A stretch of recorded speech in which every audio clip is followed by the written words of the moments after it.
Another Everything's Coming Up Timberwolves podcast. My name is Gabe Anderson, the host of the show. It's been probably since the draft lottery, or maybe we did one after that, but it's been about 3 weeks since we have convened here. And I'm joined, as always, by Chris Emerson. Chris, how we doing? Doing well. Excited to see what this offseason has for us. Yeah, it should be an exciting one. And, of course, we got Jared Good. Jared, how we doing? Doing absolutely wonderful. It's always good to be back with you guys. You know, we have a little bit of a break from our last talk, and it's kind of nice to get the gang all back together again, even if it's for some off-season stuff. But one thing that's great about off-season stuff is this is Chris's MO right here. So we got a guy in there who knows a lot about the off-season. Or at least is excited about it and thinks he knows a lot.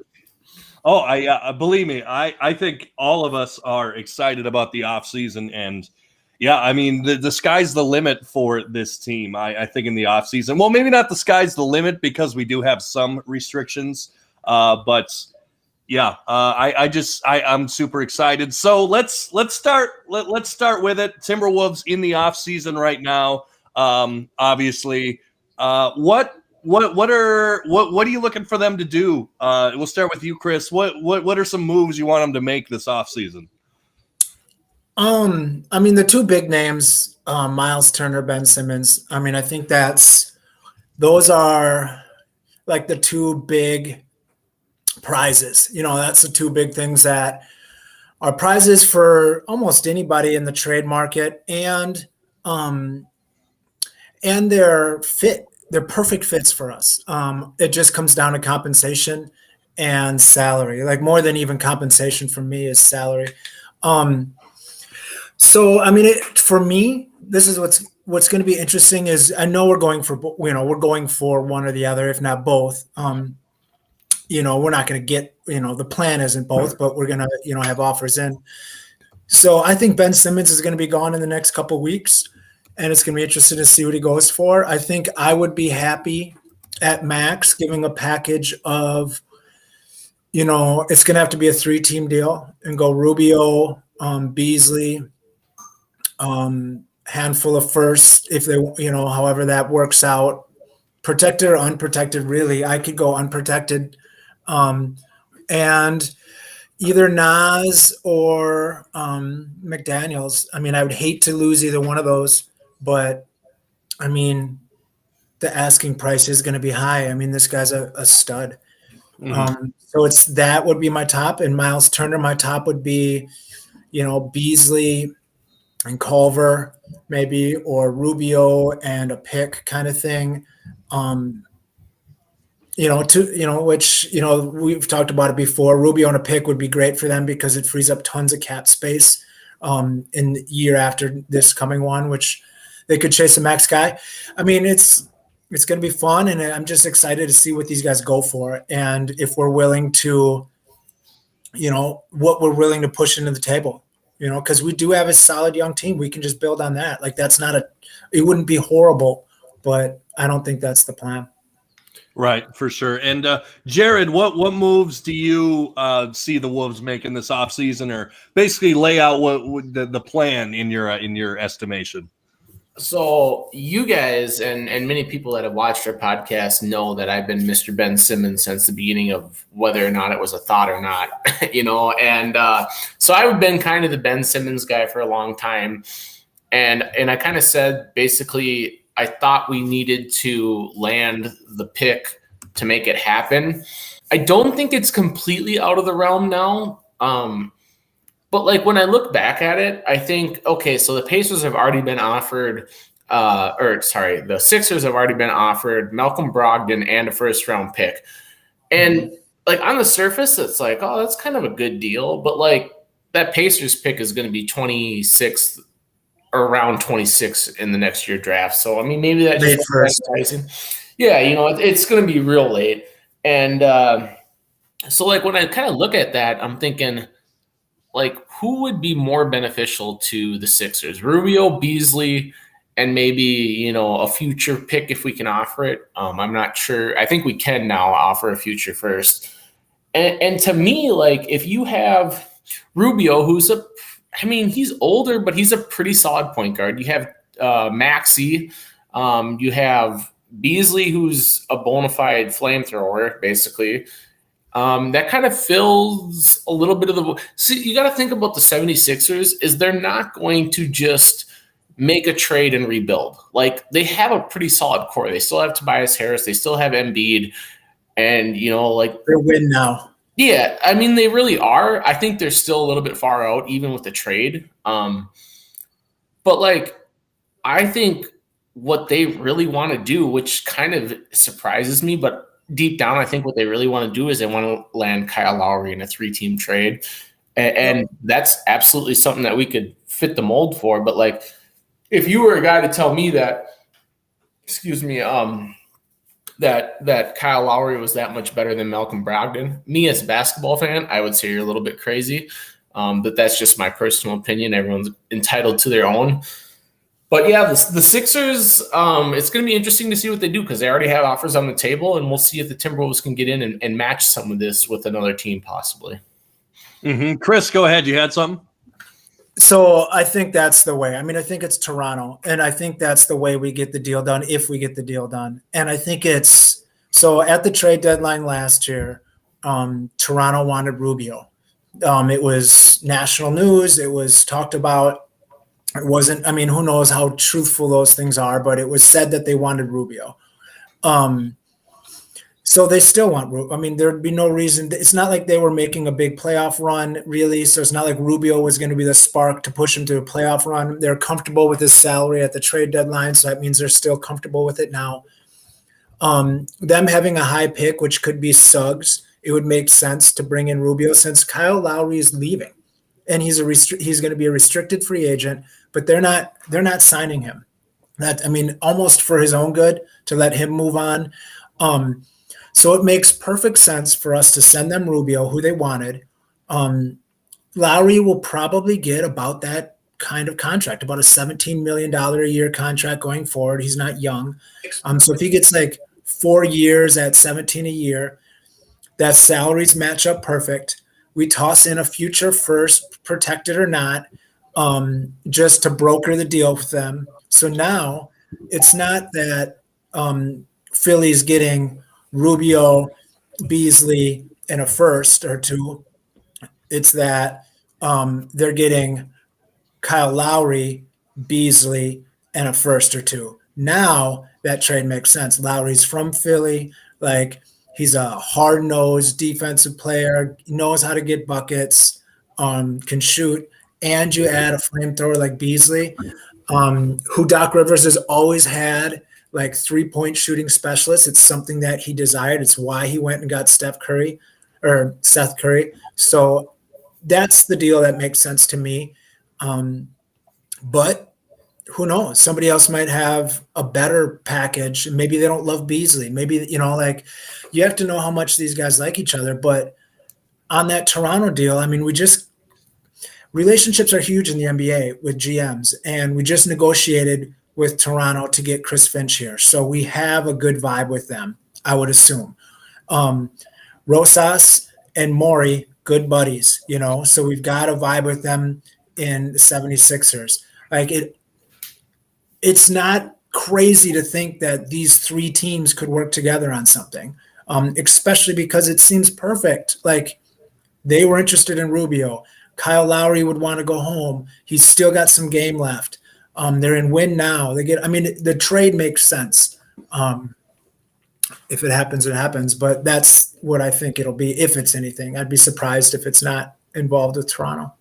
Mm-hmm. Jared, go ahead. Yeah, so my next question is going to be for both of you because I want your thoughts on this. If you're Toronto right now, so you just lost Kawhi Leonard, 2 years ago, I believe it was. You're on the verge of selling Pascal Siakam to whoever wants to buy, basically. And so you, like, if you're Toronto, are you not, like, you're on the fence? Like, you're either going to make a move or you're going to embrace the full rebuild.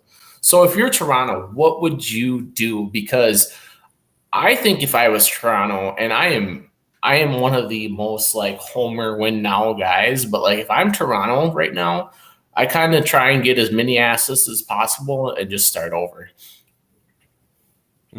Yeah, I guess I'll go first. Yeah, I agree with you. I think that's where Toronto is at. The hard thing is, I think you like what you have with some of the younger guys like Fred Van Fleet. I mean, he's not necessarily young, but still, I mean, who saw coming what Fred Van Fleet turned into? So, and then you also have, what do they have? Precious Achua, right? They have. No, they've got Chris Boucher, Oh, but he's not yeah. that young either. Oh, okay. And then, yeah, I don't know. Maybe you sell Aaron Baines. Maybe you sell Fred Van Fleet and just move on, which is tough. I mean, it's tough 2 years after the whole thing's comes to fruition to see the whole thing come down. But, yeah, I think you rebuild. What do you think, Chris? You can go, Jared. Yeah, so I was just going to say, like, see, to me, there's a lot of people that are really high on Siakam, and I'm not one of them. But there's a lot of people that really like his game. And I feel like they just have a bunch of guys that aren't quite stars, but they're above average. So, like, they're in kind of a fine line, because if you want to, like, be real to the guys on your team, you're going to pay them more than you probably should. And that's kind of how I look at Toronto. Like, when you look at Siakam, I think he's overpaid or going to get overpaid. I don't know what kind of deal he got recently. And then you got Lowry, who got way overpaid. You got a max. Yeah, so you got Siakam got a max. You got Lowry, who's way overpaid. And then you have Fred Van Vliet, who needs to probably be paid. I don't know if he has been yet. But, like, none of those guys, to me, in the league, I look at as stars. You know, like, we're in a three-star league. And if you look at the Timberwolves, we might be contending to have a 4th star if everything works out. So, like, it's a different league, and the GM's really important in the NBA right now. Yeah, and on top of that, I don't think that particularly if you're going to get rid of Siakam, a 1-2 punch of Fred Van Fleet and OG Anunoby is going to be able to get it done or do anything. You might be able to compete for the eighth seed in the East, but I mean, where does that get you? That gets you like a number 16 pick, and you got to get lucky on those. But Chris, go ahead. What do you think with the Raptors?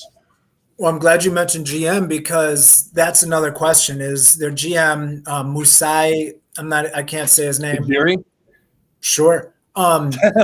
Supposedly he might be leaving too. Like, I think his contract's up or something. Like, it's possible that he's going to leave there. But let's say he stays. Their procedure has been, stockpile young talent.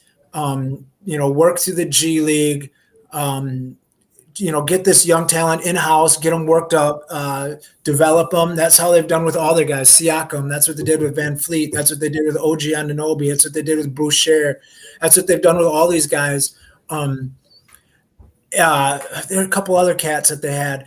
So, I mean, it's not crazy to think that they're going to build up through young players. And that's exactly why, if you're going to draft a guy like Suggs, a guy like Rubio would make sense. Because now you've got a guy like Rubio to help him out. Van Vliet's on like a contract for at least 3 more years, making less than $20 million a year. So he's a decent deal right now. Siakam's going to go. But in the same sense, Siakam has more value once Lowry's gone, because now he can operate with the ball more, and he can be more of the scorer. But I think he's gone, which is fine. There's a market for him. Building over is probably what their plan is. Build up with young talent and then sell some of that young talent for a superstar. I mean, that's how mid-level markets do it. They build with a solid core of young players, and then you sell a couple of those guys and try to get a Kawhi Leonard and make a run. And then you break it down and you start over again.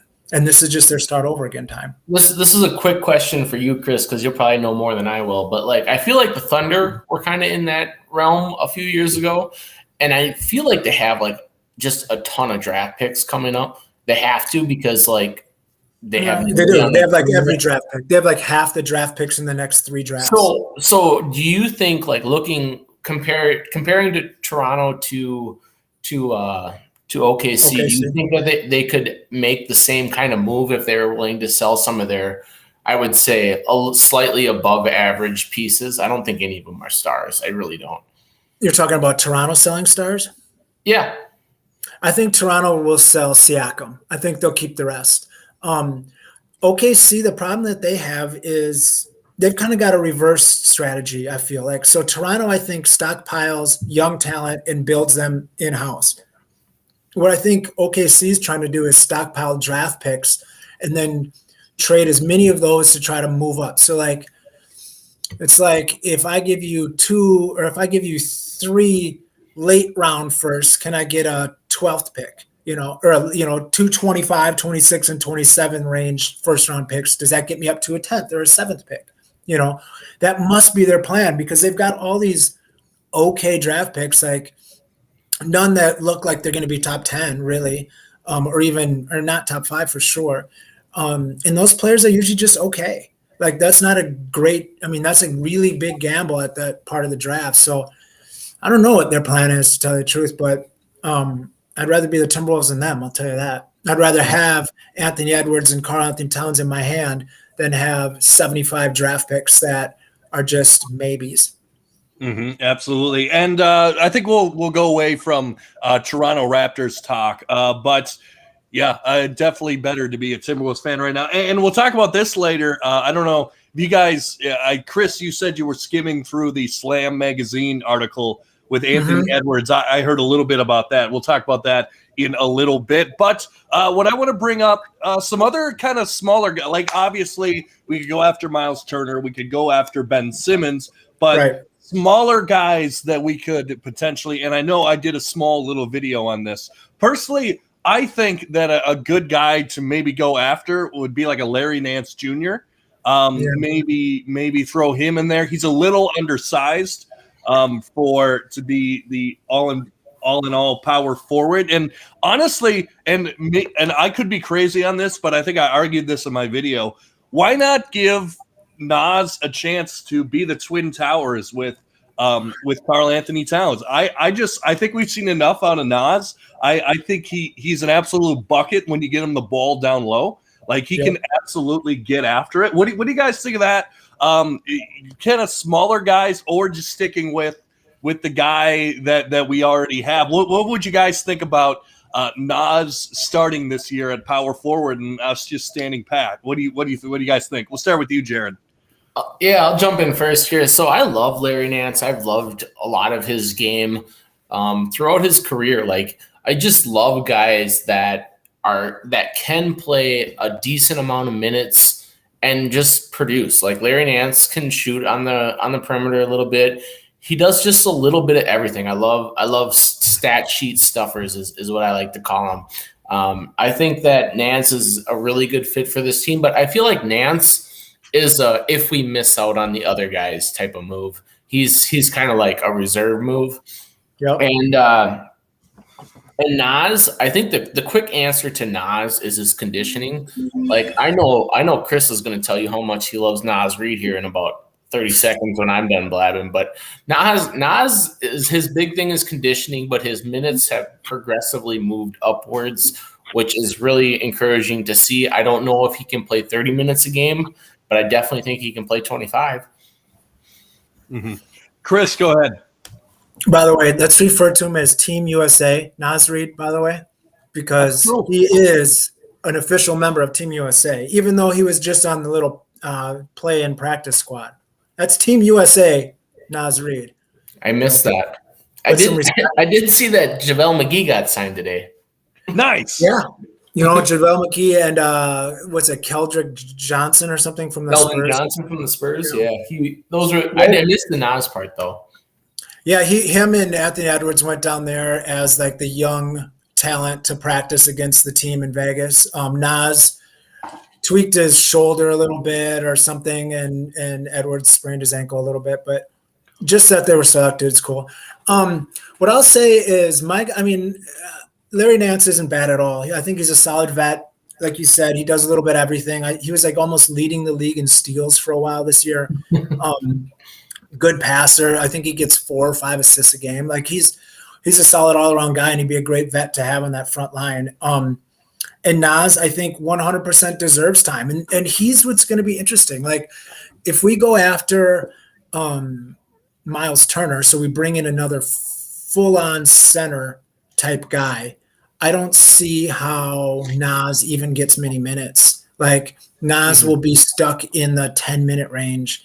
If we bring in Ben Simmons with Finch being able to, make rosters work in weird ways, maybe we can play Ben, he'll play some backup point guard, which would then give Nas some time to go Twin Towers. We could go really big. So I think it's going to depend on which way we go with Nas, but I think he deserves 25 minutes a game, every game. I agree.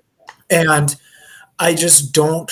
It's terrible because I think he has that talent, and we don't have a lot of talent as bigs. But it's like I just don't know how he gets that. I just don't see the minutes if we go after one of those big guys. I would like to go after Brandon Clark. That's my go-to. He was team did not play, coach decision did not play all the way through the playoffs except for like 6 minutes. And he played like the last 20 games before the playoffs. So he was healthy. It's not like he was hurt. They just went another way. They've got a lot of bigs there, got a lot of power forwards they like. And he might just be the odd man out. He's coming up on contract soon.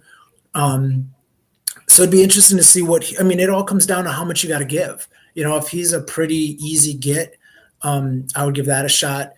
I would also look at, there's been some talk, I think Dane Morris talks a lot about Powell from Dallas, him being like a perfect kind of like, I don't know, just a poor man's roller, big athletic kid. But I don't even know if he's open for it's nice to want a guy, but I don't know why Dallas would want to move him. He's on like a pretty cheap deal. Yeah, it's going to be interesting to see which way we go. Like we said, if we even just keep Nas, I'm okay with that. But yeah. I think we'll add something. There's no way we're not going to add something.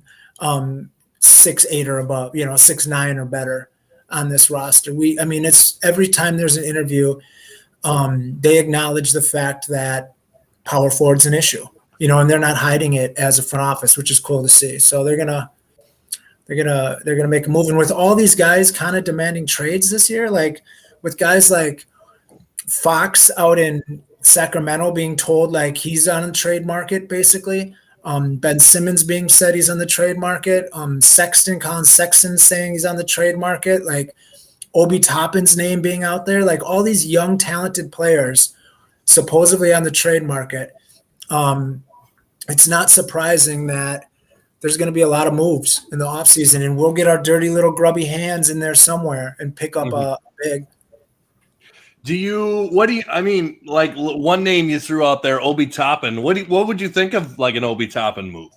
Like, I hate Obi Toppin's game. Oh, okay. I hate everything about it. I think he's Derek Williams II. I saw very similar things pre-draft. A guy that's a huge athlete, but doesn't really score off more than one dribble.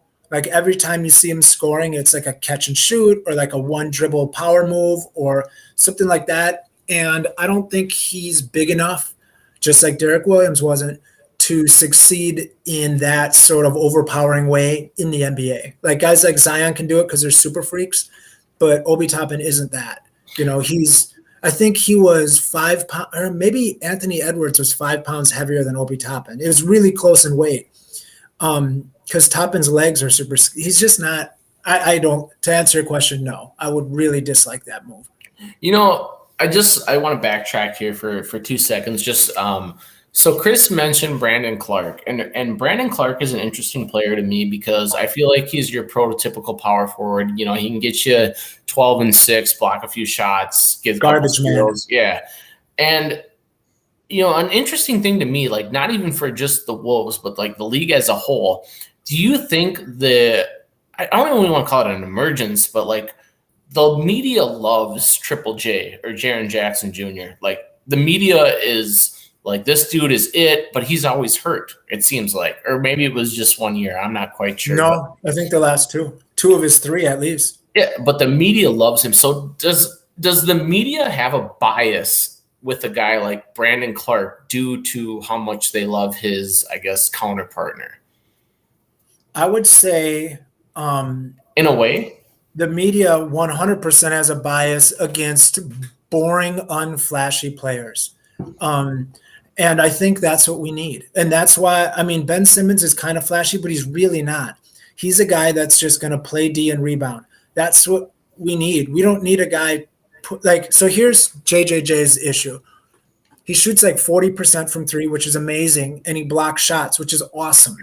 But literally, that's kind of all he does. I think he gets like 5 rebounds a game or something astronomically low for like a athletic 7-footer.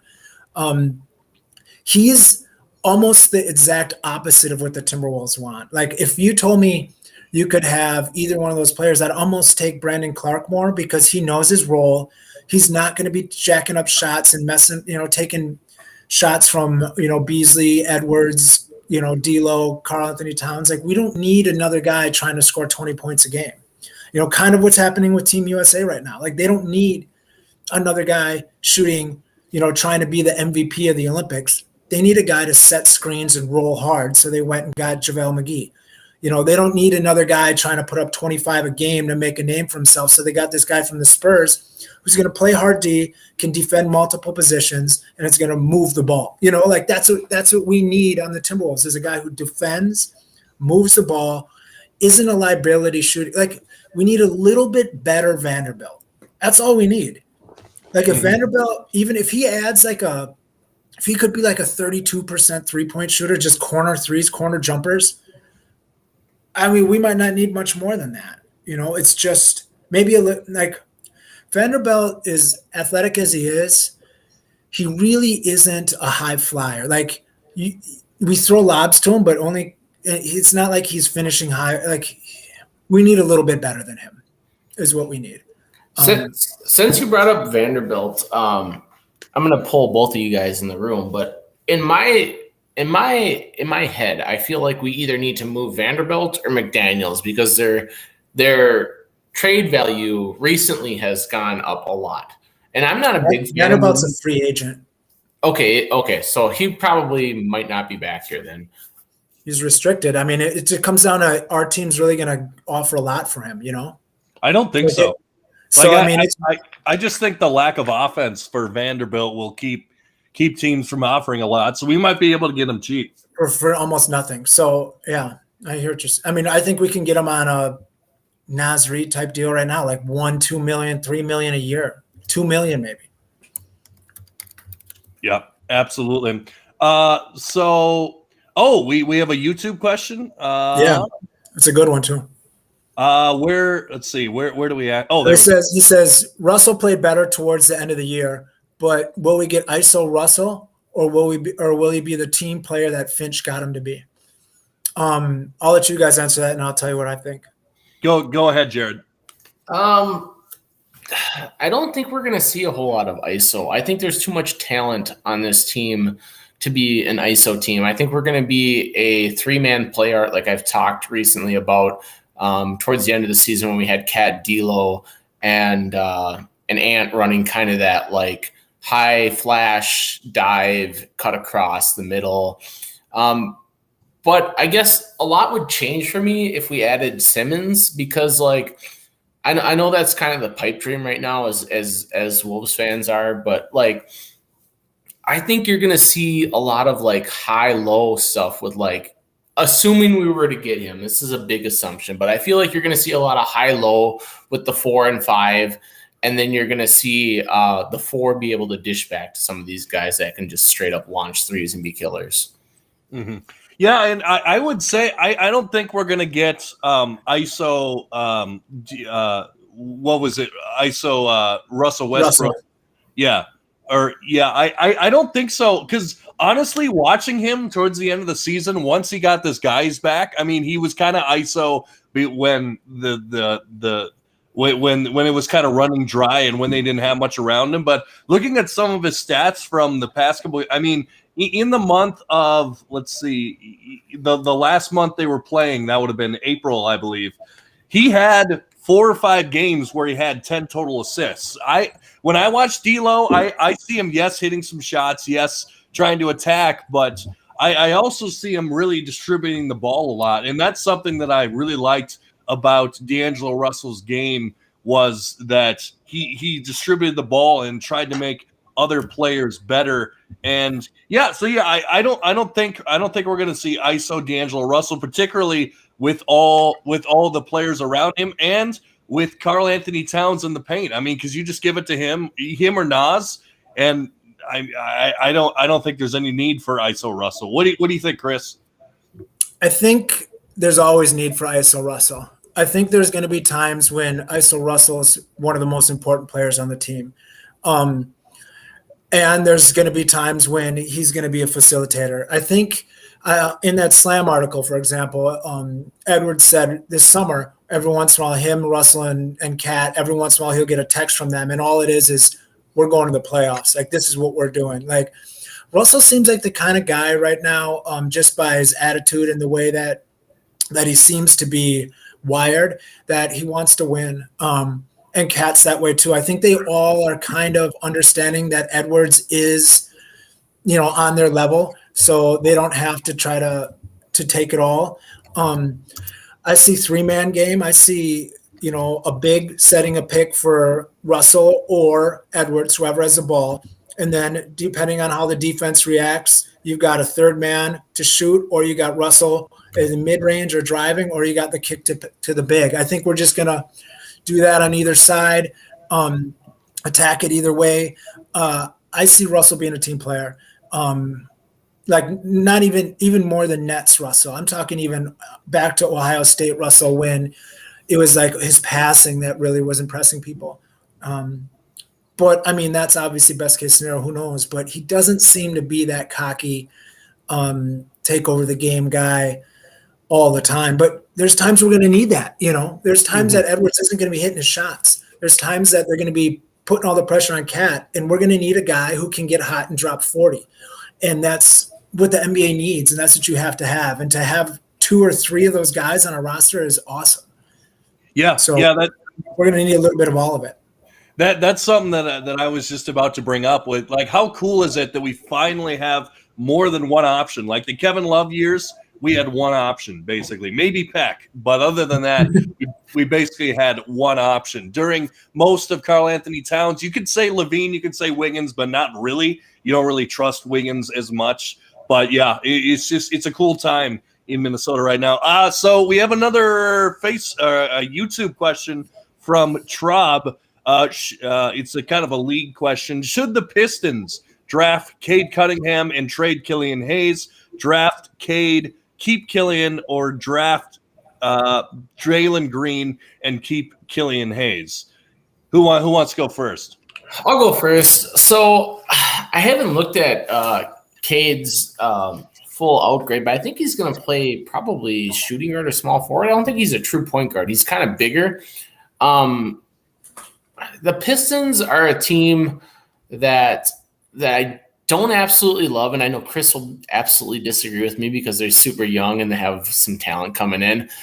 Killian Hayes, I don't think holds a whole lot of trade value just because he was banged up a little bit, and he's kind of unproven at this point in time. Does he have some trade upside? I mean, sure, he was a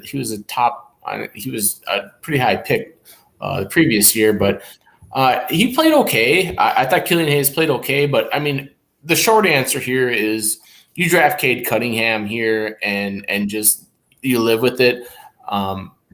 He's supposed to be the next generational superstar. You can't pass up on that unless you trade back to like 2 or 3, which is kind of what you're getting at with the Jalen Green take. But I would hang on to I would hang on to Hayes. Unless it's needed to where like you think that Cade Cunningham is going to play the 1. See, I personally have him playing like the 2 or the 3.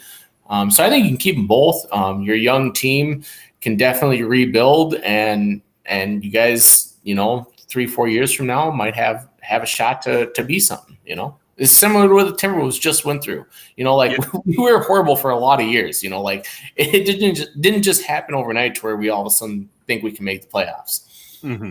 Yeah, and I'll go next. I'll be very brief here, but if you're the Pistons, just to address the Cade Cunningham, you absolutely you have to take Cade Cunningham. Like, it doesn't matter what other pieces you have, you just have to do it. How are you going to sell to the franchise that hasn't had a number 1 pick since 1970 when they took Bob Lanier, who turned out to be a Hall of Famer? But how are you going to sell to them?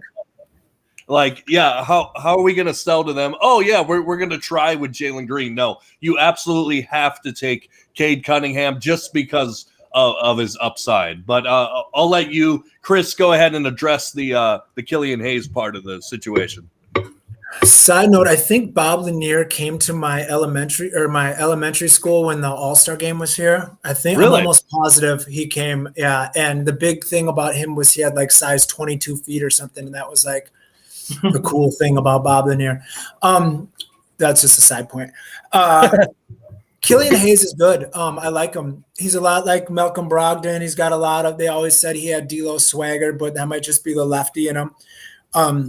He's kind of like a mid-pace guy. He's not fast. He's bigger. I think the first question about, drafting Cade or not would be, I think him and Killian Hayes would be almost perfect together because both of them can play a little on and a little off ball. I mean, you need as many ball handlers, as many play creators as you can get, especially on a young team. Sadiq Bey, I like a lot. And he's a good passer. He's a willing, or at least I can't say I watched a ton of Pistons. I watched maybe 3 or 4 of their games. I know he's obviously a shooter, good defender, but he was a decent passer in college and he was a kind of secondary ball handler in college. So I hope he's doing some of that still with the Pistons. I think adding as many ball movers, as many unselfish guys who also can get their shot is a great move. I can't say I've watched a ton of Jalen Green. I've watched some of them, and he looks like an athlete. He looks like a scorer.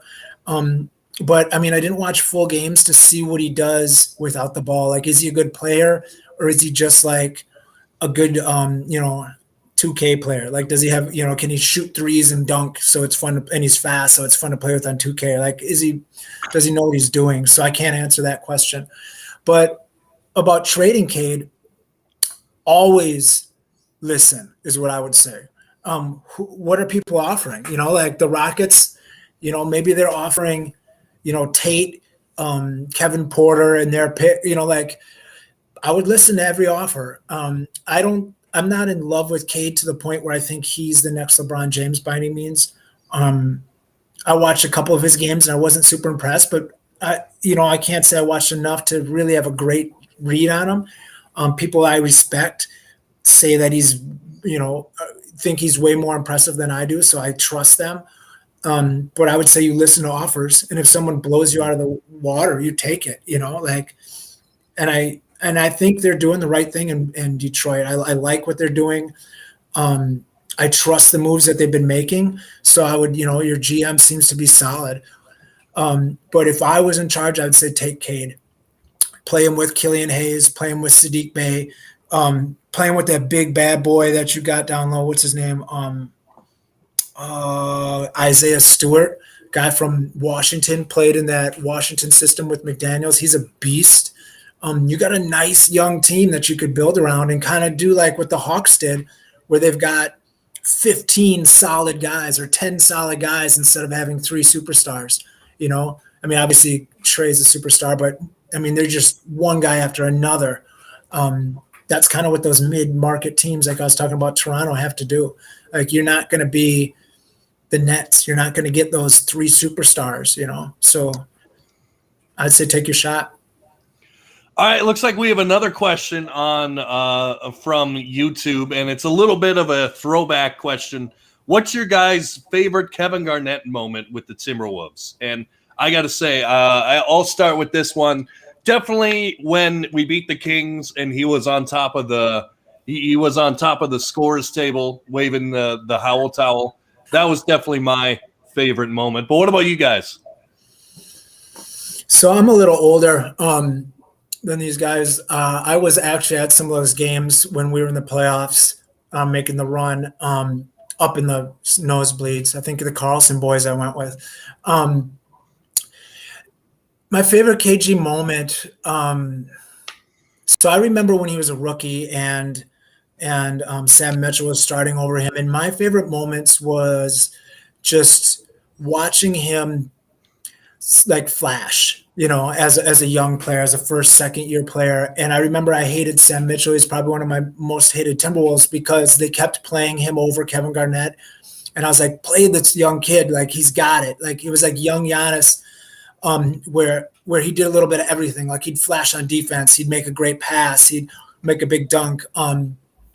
So I just remember not at specific moments, but just like kind of the energy that he had, which is a lot like what you're getting out of Anthony Edwards right now, where he has some off nights, but man, all of a sudden he'll flash and you're like, oh yeah, I see that superstar. So just kind of seeing it early was cool. The one play I remember was a baseline play when it was off a rebound and he caught it really low and whipped it around and dunked it all in one. Like he jumped, caught the rebound like around his waist and whipped it around and dunked it. That was the one singular play that kind of really sticks out the most to me. Jared, go ahead. So Gabe kind of stole my answer, so I'm going to kind of freelance on this one because being on top of the scores table, waving the towel can't really be beat in my mind. But KG was an absolute icon in Minnesota, and he was so much of an icon that I'm going to go a little off the reins here.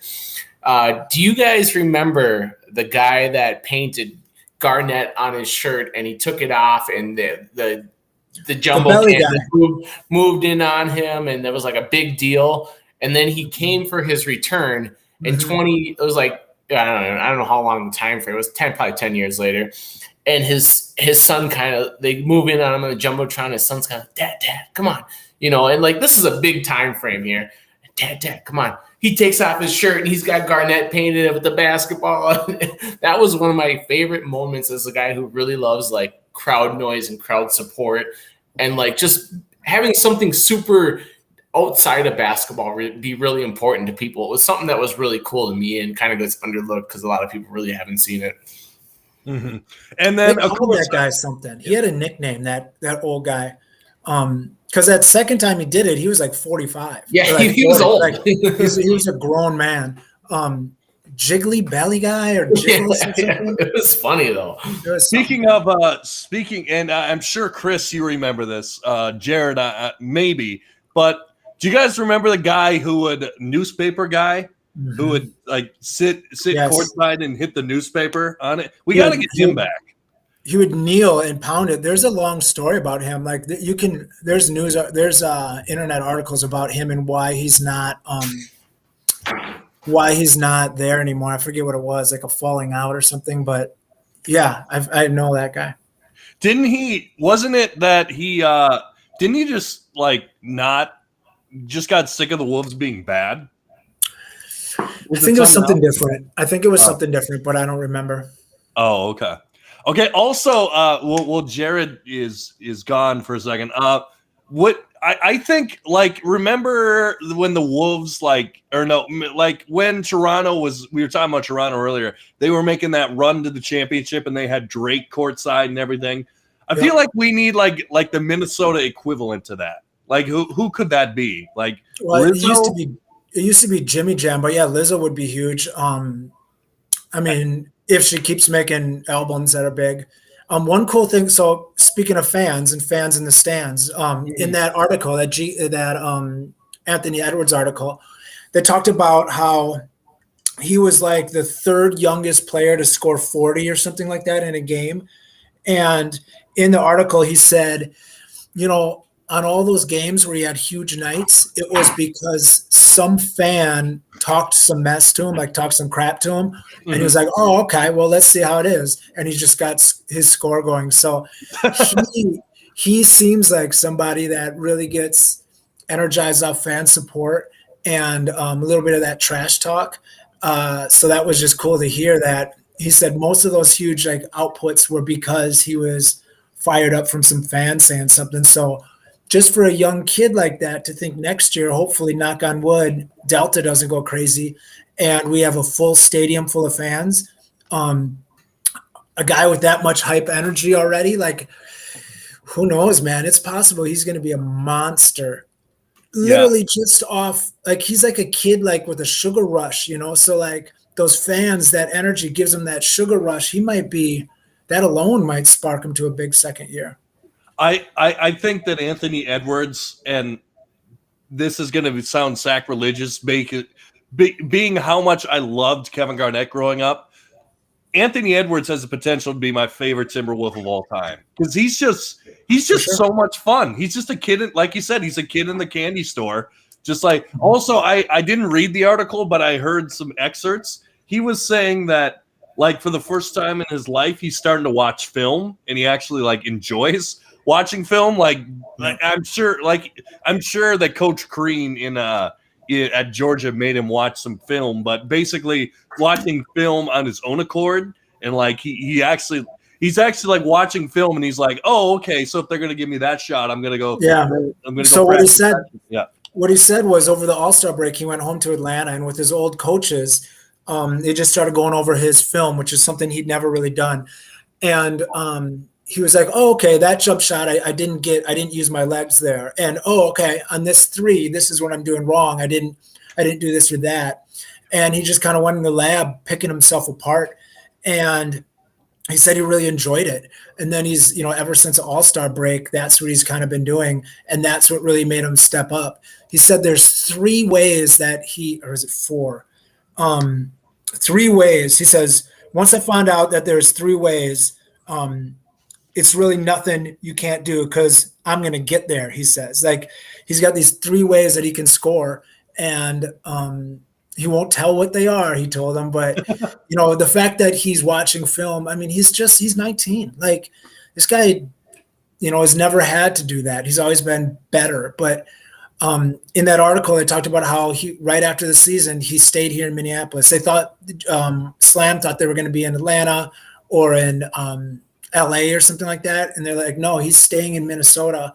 And he just got an apartment and he's super excited about like having, 19-year-old kid. Think about this. He's got $1 million probably apartment up on like some building that has like a high view of the city. And he said it's like magical. He's like, he feels like, something like he made it, which he has. So it's just the way that kid's energy comes out is so infectious. I think the fans are going to love him. I think he's going to take over the whole state and he will be that next athlete that like even football players or football fans or hockey fans will be like, hey man, I still like that guy and I'll ride with that guy.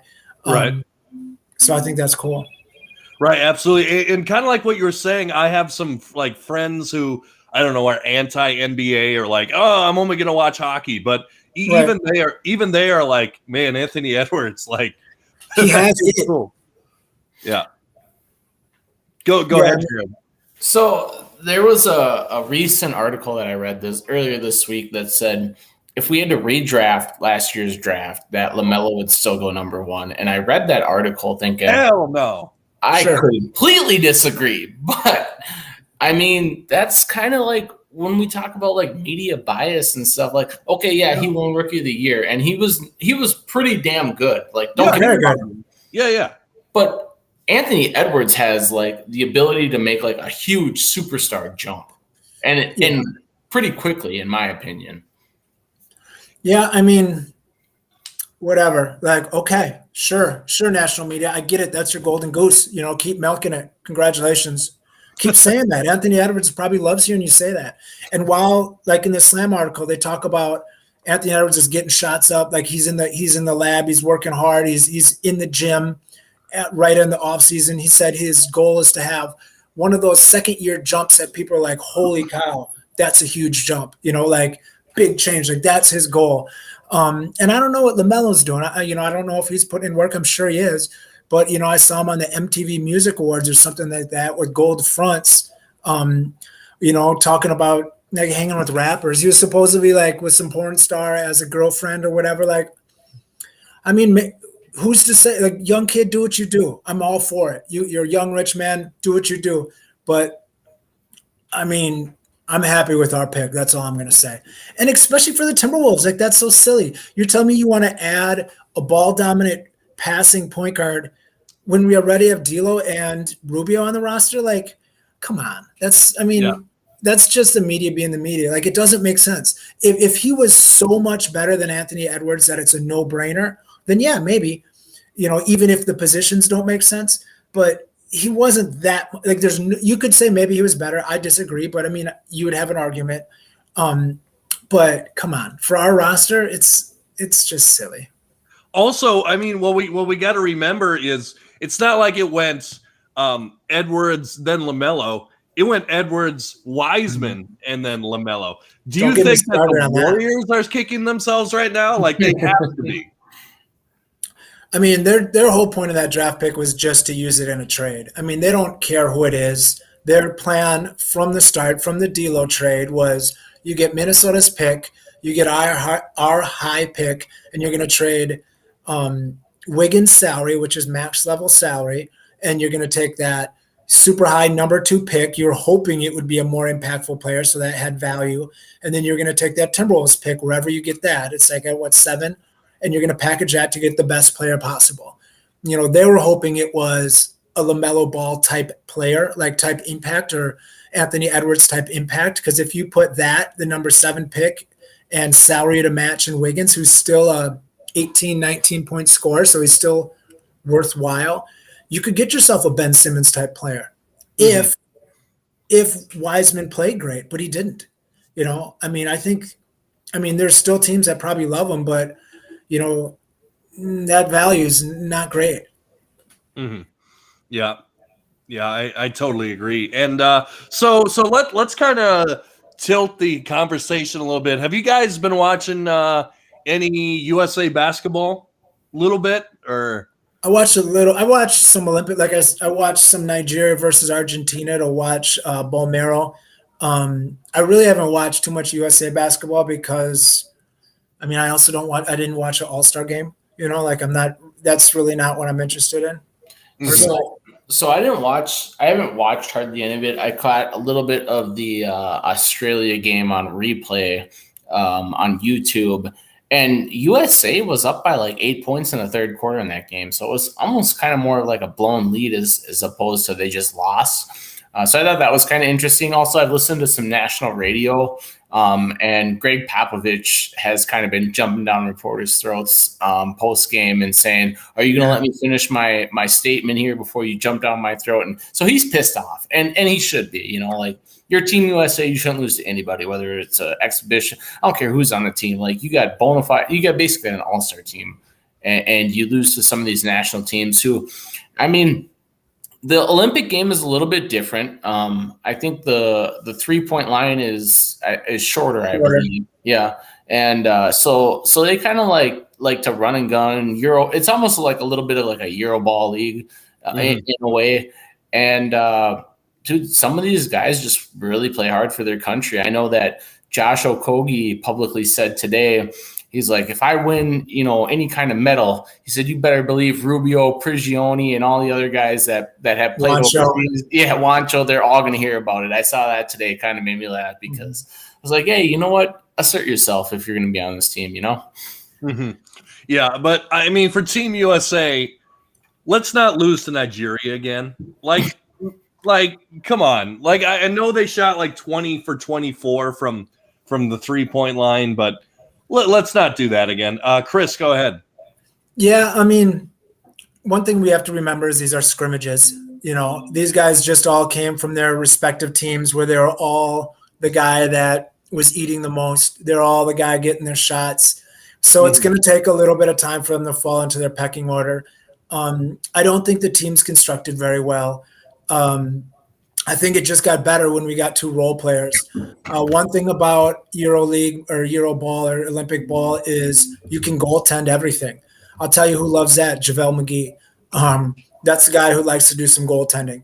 So, I mean, there's going to be, you know, I think we got better actually losing Beal and losing Kevin Love. I think we got better because just like the Timberwolves don't need a 25-point scorer to add to our roster, neither does Team USA. So Beal, you know, I would have rather added like a Malcolm Brogdon or somebody like that, or Trae Young for God's sakes, just as a play creator. But Nigeria, they've been playing together for a long time. You know, Australia, those guys have played together for a long time.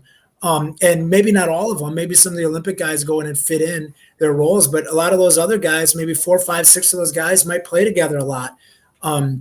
And have history playing together. Spain has history. Rubio's killing it right now. Like Rubio's getting like 25 and 5 and beating like top teams. Like these guys, they play together. So, I mean, it's going to take a while for us to figure it out. I mean, it still wouldn't blow my mind if we run through the Olympics and Durant goes for 35 a game and we win the whole thing, but we're going to have to figure out whose players' roles are. But I'll tell you what, if Spain wins the gold or silver, even gold or silver, that's it. And because Rubio, last year, 2 years ago, was the FIBA MVP from the FIBA national tournament when they won it. If they win the gold, Ricky Rubio is a Hall of Famer. That's a fact. There you go. Jared, go ahead. There's a lot of people that want to kind of throw salt at the JaVale McGee adding. And, all I could sit there, I've looked at this roster, kind of periodically throughout the week after they lost their second game. I'm like, who's even on this roster? Because I haven't watched a ton of it. But I'm like, dude, we have one center, Yep. That's our biggest issue. We have Bam Adebayo and a bunch of guards is what we basically have. A bunch of 2 guards and 3 guards. We don't have a point guard. Yeah, the roster construction is just goofy to me. Terrible. But so I always kind of laugh when I look at something like that. And after we lost to Australia, I'm like, who's on this team anyways? So I looked it up a little bit, and there was Sabonis and some pretty solid players. And as I'm watching the highlight film, they're like, Ingles. They're like, yeah, Ingles is on that team. They're like, oh yeah, and they beat him without Ben Simmons. And I'm like, wait a minute, this team could be a lot better even, and they could have crushed us. Yeah, Mills. They got Mills. Patty Mills went off in that game. He's averaging 20+ points a game in this international. He knows how to play international ball. I mean, that's the thing. It's a little bit different game, and some of these teams know how to navigate that game. And we don't. We're playing NBA game. We're playing AAU, chucking from 3. Set a pick while I jack up this 35-foot 3-pointer. We'll figure it out, I think. Yeah, I think so too. And what we got to remember is maybe one point guard, Drew Holiday, also Chris Middleton and Devin Booker are all on the way. So that'll help. But that will again, help. now you got Devin Booker, he can move the ball. He's a passer, but you're kind of getting more of the same. I didn't hear the name of a big defensive center there, and I didn't hear the name of just a distributing point guard. We've got Dame Lillard, but I think of him as a scorer. He's a scorer. We need Ricky Rubio. This might sound crazy to you guys, but the biggest out of the 3 names you just listed is Drew Holiday because he plays defense and he doesn't shoot 20 times a game. Right. Mm-hmm. Yeah, absolutely. And speaking of Drew Holiday and the Milwaukee Bucks, I would say we got a pretty good NBA fight. I guess I should go into this right now. I was in Milwaukee for Game 3. Wasn't at the game, but I was outside of the game in the, what do they call it, the deer den or the I don't know. You know better than us. I will say it was a heck of an experience.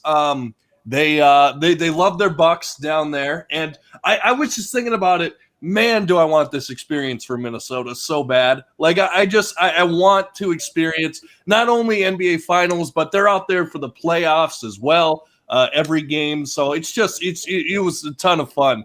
But these NBA Finals tied 2-2 right now, and I guess I got to go to Chris on this one. After watching the NBA Finals and Giannis, do you still hate watching Giannis, or is it gotten better? Oh, I don't watch him. I won't watch him. Okay. I haven't watched any of the finals. I can't. I don't enjoy watching him play to the point where I've got better things to do with my time, than watch. I mean, I'm not going to see anything in the finals that surprises. I've watched him enough. He's a great player. He's amazing. I just don't like his style of basketball. I think they're better as a team when Giannis plays completely off ball and he's just the world's greatest garbage man.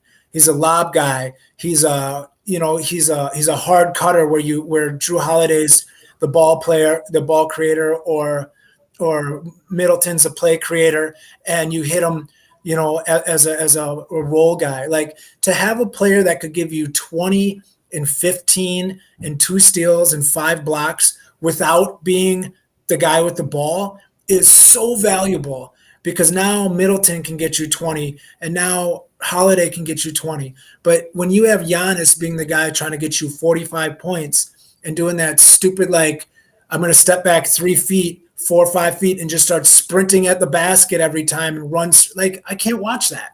So I wish I could answer that question, but I haven't watched any of them. The only games I watched is when he was hurt. Okay, well, there you go. Jared, I want to ask you this question. Do you think that there is a problem with NBA reffing, considering the whole Devin Booker thing, considering that Devin Booker probably had 8 fouls in the last game, and they decided to swallow the whistle just to keep him in the game? Do you think that was an issue, or do you think this is an isolated incident? I think it was an issue at the time, mainly because he had about 7 fouls. I don't know if I could go up to 8, but I haven't seen the entire film. A lot of times I'm working when these games are going on, but I catch them when I'm at work, final few minutes anyways, if I can. But I do think there's a lot of star protection in this league, like especially on the big stage. Look at, I don't know if you guys watch the MLB weekend at all. I'm not a big MLB guy, but I watched the home run derby. I watched 0 of the All-Star game, but the whole entire weekend was centered around Ohtani. The media just wanted to push as many Japan viewers as they possibly could. That guy's amazing too, though. That guy is amazing. He's incredible.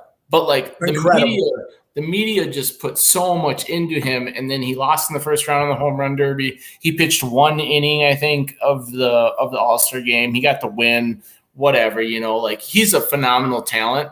And an interesting fact about him is he hasn't taken batting practice all year, which I thought was amazing considering he leads the league in home runs. And he eats the same thing every day or something like that. Yeah, he's just that guy, And then reverting back to Giannis, I know you asked Chris about this, but to me, Giannis is the most boring superstar. And I know Chris has said this as well, and I kind of agree with him on it.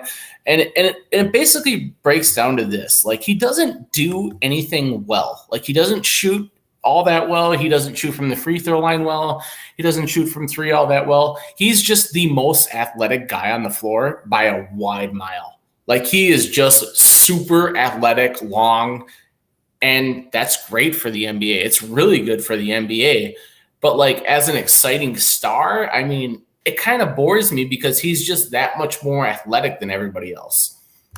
Mm-hmm. Chris, go ahead. Yeah, he's learned. So you asked about the refereeing, and I'll get to that's my main point. And I think the NBA is going in the right way with that, where they said, no more of this Trae Young butt jump to get a foul. No more of this Chris Paul jump into the guy to get a foul. I think the next step is no more of this James Harden on the drive jump into my guy to get a foul when I had no intention to shoot the ball. Same as Giannis. They're the same player to me. A guy that drives with not really an intention to get. Sometimes he's trying to get to the cup, but he's trying to get a foul called. That's not basketball to me. It's just putting the onus on the referee to call a charge or not, and he's a superstar, so you don't call a charge. There's a lot of times when he's using his forearm just to push the guy back, and you don't have to be in a position. If the guy's pushing on you back, that's a foul, but they won't call it because he's a superstar. So, no, I'm not worried about Devin Booker. I didn't watch the game, so it's probably bad, but that's the NBA. Stars get away with stuff. It's just not, I would say that the referees, the fact they took that step to try to take out that little jump shot thing, I think is a move in the right direction. And it's just an illustration that it's something that they're looking into. And I like that. Mm-hmm. I think that's important. Yeah, just a couple thoughts on the NBA Finals. First of all, if you're Devin Booker and Drew Holiday's going for a layup and you have 5 fouls, you cannot take that foul. I know it turned out to be basically it didn't really matter too much, but you cannot take that foul if you're Devin Booker, even risk it. You got to let Drew Holiday absolutely take that layup. Especially with the game that Chris Paul's been having. Chris Paul's been getting there's something wrong. Drew Holiday. They put Drew Holiday on him 100%. That's what's wrong. Yep. That's and what's Drew wrong with Chris Holiday Paul. is in his ear eating his lunch defensively. Yep. Mm-hmm. They're not letting him create. Yeah, I mean, you also have to remember how old's Devin Booker, and and this is his first time in the playoffs, and this is the first time in the finals, and everyone's questioning him, like, is he a true superstar? Is he not? So, I mean, he's trying hard to make a name for himself, to make to build his brand. He probably would say the same thing. I bet you if you asked him, hey, Devin Booker, do you think you should try to block that layup? I mean, he'd say he probably would do the same thing again, but I think deep down he knows he wouldn't. He knows it wasn't the smart play. But, this isn't his fifth playoff run, like he's a young kid, he's figuring it out. Yep. And one thing we do got to mention from the finals is, I mean, that block. I know you hate Antetokounmpo, but that block by Antetokounmpo, that was LeBron Game 7 style kind of a block.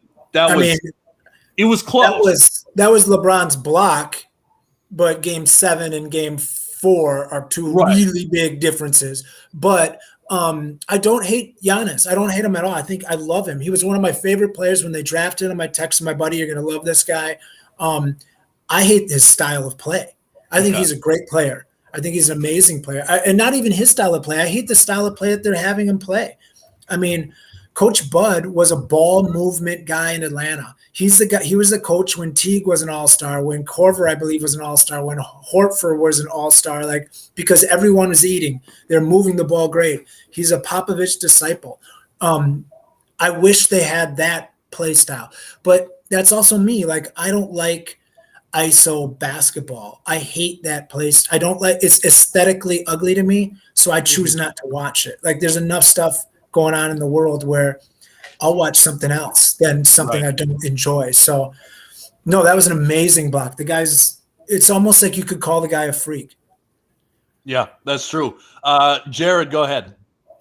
Yeah, so I shared a video from I believe it was Bleacher Report in the Minnesota Timberwolves True Fans. That's the Facebook group that we all met each other on. If you're interested in joining that, just come on in and talk Wolves with us. But I shared a video on there from Bleacher Report that I don't know if you guys saw it, but the media was making a big thing about, Giannis, the last two games, you've checked out real early in the first quarter. What's up with that? And he goes, I don't know how to say this. I think this is polite. I had to take a tinkle. He said it 3 times, and it was hilarious. I listened to that multiple times. I'm like, God, that's so funny. Because people you look at you're on this big stage, and this dude's like, yeah, man, I got to take a piss. I'll be right back. And it was really kind of funny to me because being from a different culture and stuff, he was so nervous to say it, and it just really kind of made me laugh. But yeah, I think these next few games coming up.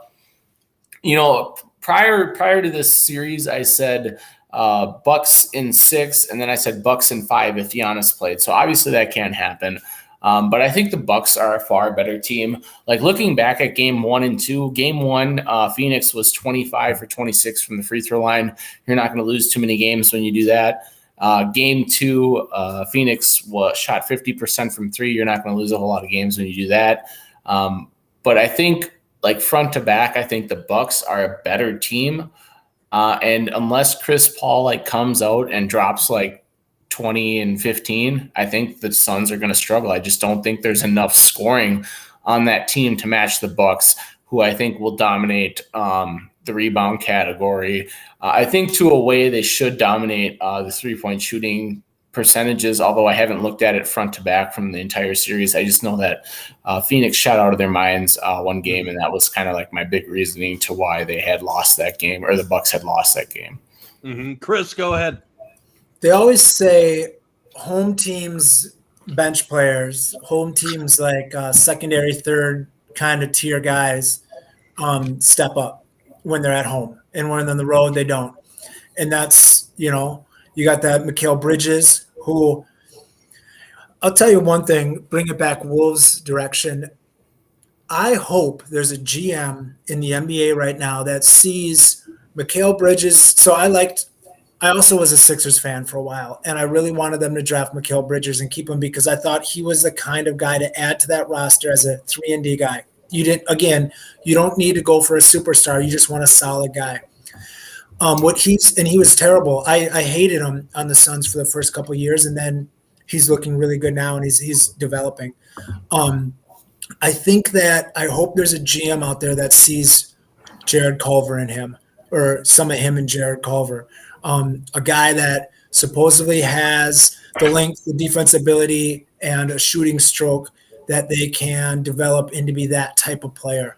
And I hope we can move Jared Culver because of that. But Mikal Bridges has to step up. Aiden has to stay out of foul trouble because they have no other bigs on that roster. The roster, they should have never traded Rashard Holmes. That dude's a monster. If he was on the roster, I think it would be a whole different series. They need the bench guys to play well, but we'll see. I hope it goes 7 just for the fun of it. And I will watch elimination games as much as I hate watching the way that the Bucks play. I will say it has been a fun series. Like, that's good. Giannis aside, like, it's been really fun to watch. And yes, I'm biased because I was there, I was in the crowd or whatever. But yeah, I've really more than and I love where, as much as I'm a LeBron guy, it's almost like we're in a new era. It's 2 small market teams where we don't have the LeBron or the KD or you name it, or the Currys, which I love watching those guys play, but we get a whole new set of players here that can be on display. Go ahead, Jared. What do you got? Yeah, so Chris was talking about bench players, and one bench player on the Bucks that has played phenomenal when at home and hasn't as much on the road. I don't believe. I haven't back-checked game 1 and 2 in a while. But Pat Connaughton has played extremely well these past couple of games. I think he flirted with a double-double off the bench recently. Just been playing really good basketball off the bench for them. So that take is shooting like 65%. Yeah, that takes pretty much right on, And then, it's funny that you mentioned Mikal Bridges, because I haven't caught a whole lot of Suns games unless they're on national television. And one player that I absolutely love is, I assume it's his brother, is the guy in Charlotte. I don't even know his first name. Miles Bridges. Miles Bridges is what's his relation? No relation? Okay, so I was assuming they're brothers. There's no relation. Okay, well, that dude plays every time I watch the Charlotte Hornets play and they're down whatever and they're full pressing, that dude plays so hard. Like, if you're a GM watching the NBA, like, how can you not enjoy a guy playing the 4 that's full court pressing in the NBA, which is unheard of for the most part. But I always assume that they were brothers, so. There was talk about him being an option for a Timberwolves trade. I heard it floated around, not just from like some fan site, but somebody kind of making it sound like Bridges might be on the market, which is weird because him and Ball had such a connection. But maybe he's up for contract soon or something. Mm-hmm. And go ahead. One thing I was going to say, you said small market teams. Fun fact: Phoenix is the number 5 largest team or largest city in the United States. I saw that just the other day. Number 5 in the entire United States. Blew my mind. Yeah, I had no idea. Just a little geography. I gotta stop you right there. What's their population? Because I got to know, because when I was in Vegas, I was blown away that they had 920,000 some people living in that town, which blew me away. So New York City is a little over 8.5 million. Los Angeles is 4 million. Chicago is 2.5. Houston is 2.4. And Phoenix is 1.7 million. Wow. Something you learn every day, I guess. Yeah, that's good to know for all you geography nerds out there. I'm one of them. We should start a geography podcast. I'd love that. I feel like there's a void in the industry. I feel like there's a void. Like, I feel like every subject needs a podcast. So absolutely. Yeah. All right. So I think there's just one more thing to tackle. Jared, how was Space Jam? Yes. Yes, Space. I call it Space Jam 2 because I was a guy that watched the original one probably 250 times. I've probably watched it 100 times in the past 2 months. I got it on DVD. My kids love it. Yeah, I had to buy it on DVD for Easter for my kids, and they loved it. Like it was absolutely like it was an obsession for them. Basketball and the Looney Tunes, mixing it all together. The second movie, or I mean, you could call it a new legacy or whatever you want to call it, but for me, it's Space Jam 2. I went into it, pretty optimistic just because it was a movie that I absolutely loved growing up, and like I wanted to really enjoy it, but I kind of like had like a little bit of like, oh, it'll never compare to the first one, and I still can't compare them because they're very different in their own way.